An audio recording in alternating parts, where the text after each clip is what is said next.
Do you need to record 10, 20, 30-minute videos? Or will a 60-second video get the job done with YouTube Shorts? These are all of the questions that we need to answer once and for all.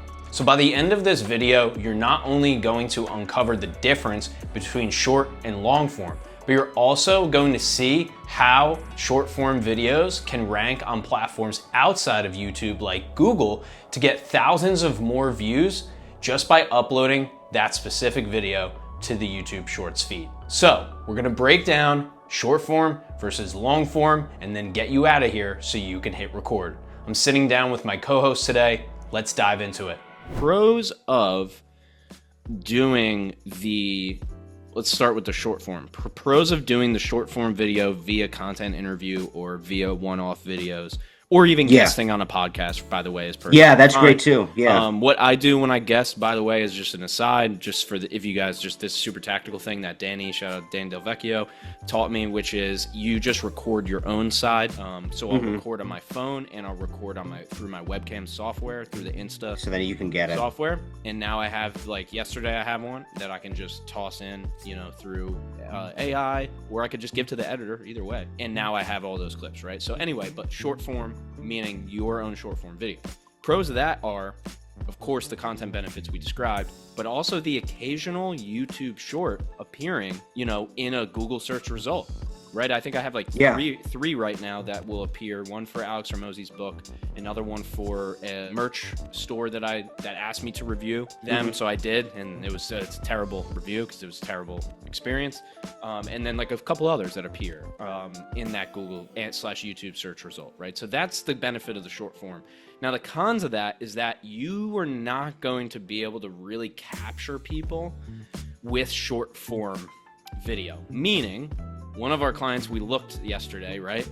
Hey, this video has 30,000 views or 50 or 100,000, but they only got 2 subscribers from that video, right? And then to say that somebody's gonna watch that YouTube short and then like buy something or even sign up for an email list, I'm sorry, it's just not happening, right? So that's the con there. That's where a podcast comes in.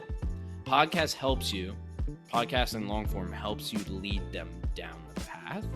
The short form is more for essentially personal brand, like just so you exist out there in video form. To get it started, it's a meaningful first step. And the idea, again, if we're adding stuff on, the podcast is the ultimate version of all this. If we're adding stuff on, then you want to have another place where somebody watches a few shorts and says, I like the cut of this guy's jib. I like what he says about, whatever it is. Yep. Then I can go and watch some videos on it.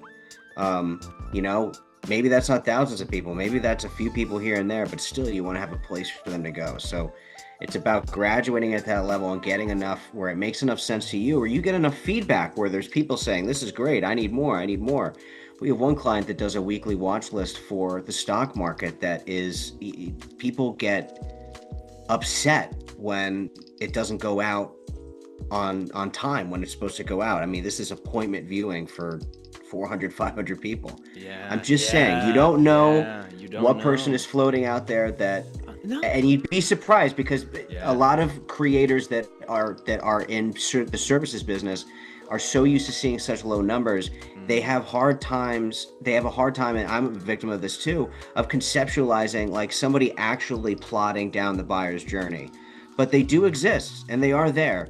And the point of that is over time, to build that buyer's journey where there's plenty of stops for them to go if they're still considering, or if they want to take a shortcut straight to the call and actually move to action, that's there.